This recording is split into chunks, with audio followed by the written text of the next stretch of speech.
ഞാൻ Susan. Tiny ബഡ്സിന്റെ ഇന്നത്തെ class കുറച്ച് സ്പെഷ്യലാണ്.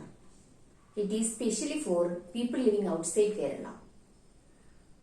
എന്താണെന്ന് വെച്ചാൽ, അവിടെയുള്ള കുട്ടികൾ മലയാളം സംസാരിക്കാൻ അറിയാമെങ്കിലും അവർക്ക് എഴുതാനും വായിക്കാനും അറിയില്ല. അതുപോലെ മലയാളവുമായി കുറെ നാളുകളായി ബന്ധമില്ലാത്ത ആൾക്കാര്, മലയാളം മറന്നുപോയിരിക്കുന്ന ആൾക്കാര്, അവർക്കൊക്കെ ഇത് ഉപകാരപ്രദമാവും. പിന്നെ ടൈനി ബഡ്സിന്റെ മലയാളം ഒട്ടും അറിയാൻ പാടില്ലാത്ത കുട്ടികൾക്കും ഇത് നോക്കാവുന്നതാണ്. അപ്പോൾ നമുക്ക് മലയാളം അക്ഷരങ്ങൾ പഠിച്ചു തുടങ്ങിയാലോ? ആദ്യമായി നമ്മൾ എഴുതാൻ പോകുന്ന അക്ഷരമാണ് ഠ. അതായത് മലയാളം മധുരം മലയാളം എന്നാണ് പറയുന്നത്. അതുകൊണ്ട് ഒരു മധുരമുള്ള അക്ഷരത്തിലാണ് നമ്മൾ മലയാളം തുടങ്ങുന്നത്. ഈ ഠ മിഠായി എന്ന് എഴുതാനായിട്ടാണ് ഈ ഠ ഉപയോഗിക്കുന്നത്. മിഠായി എന്ന് വെച്ചാൽ സ്വീറ്റ്സ്, സ്വീറ്റ് അല്ലേ? അപ്പോൾ ഇത് ഠ. അടുത്തത് അതിന് നേരെ പകുതിയാണ് ഈ ഠ. നടുവെ മുറിക്കുന്നതാണ് റ എന്ന അക്ഷരം. റായെ നമ്മൾ അകത്തേക്ക് കയറ്റുമ്പോൾ ഇത് കണ്ടോ, ഇതിങ്ങനെ ചെയ്യുമ്പോഴത്തേനും ഇത് ര എന്ന അക്ഷരമായി. അടുത്തത് ത എന്ന അക്ഷരം. ര പുറത്തിറക്കുമ്പോഴത്തേനും അത് തായായി. ഇനി അവിടെ ഒരക്ഷരം കൂടി നമുക്ക് എഴുതാം. ത, ഇത്ത. ഈ ത ഒരു പ്രാവശ്യം കൂടി എഴുതുമ്പോൾ ഇത്ത എന്ന അക്ഷരമാണ് ആയിരിക്കുന്നത്. ഠ, റ, ര, ത, ഇത്ത. അങ്ങനെ 5 അക്ഷരങ്ങൾ ഒരു ലൈനിൽ പഠിച്ചു കഴിഞ്ഞിരിക്കുന്നു.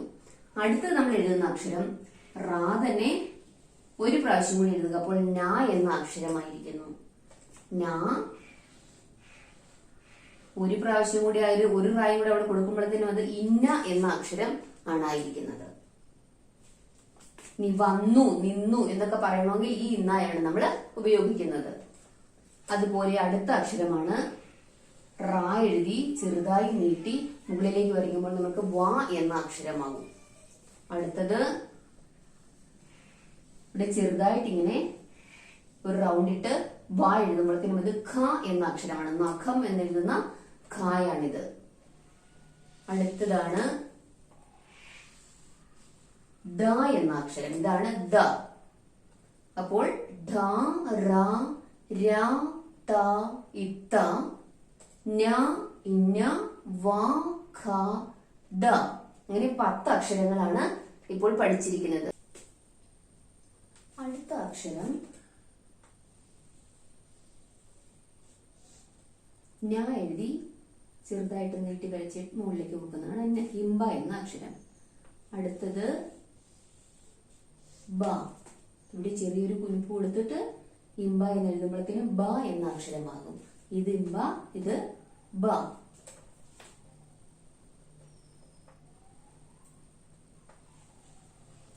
അടുത്ത അക്ഷരമാണ് ട.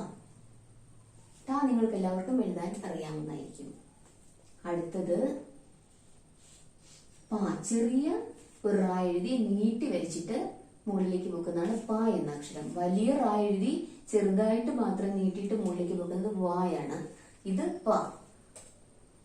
ഇത് ആദ്യമേ ചെറിയ ഒരു തലയിടുക, പിന്നെ വലിയൊരു റാ എഴുതുക. ഇതാണ് ഹ എന്ന അക്ഷരം. അടുത്തത്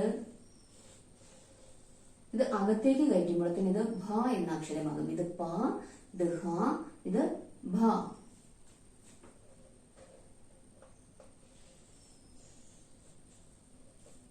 അടുത്ത അക്ഷരമാണ് ഇന്ത എന്ന അക്ഷരം. ഇത് ഇന്ത. റാ എഴുതി അതിന്റെ കൂടെ കൂടി ഒരു ദ എഴുതുമ്പോൾ ഇന്ത എന്ന അക്ഷരമാകും.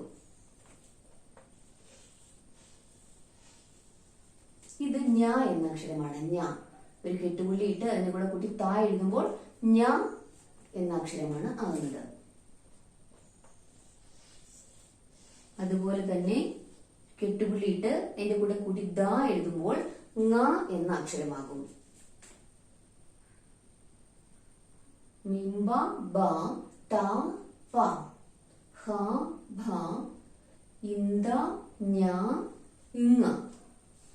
അടുത്ത അക്ഷരമാണ് ഇന്ത. ഇത് ഒരു റാ എഴുതി അതിന്റെ കൂടെ കൂടി ത എഴുതുമ്പോഴത്തേനുമാണ് ഇന്ത എന്ന അക്ഷരമാകുന്നത്.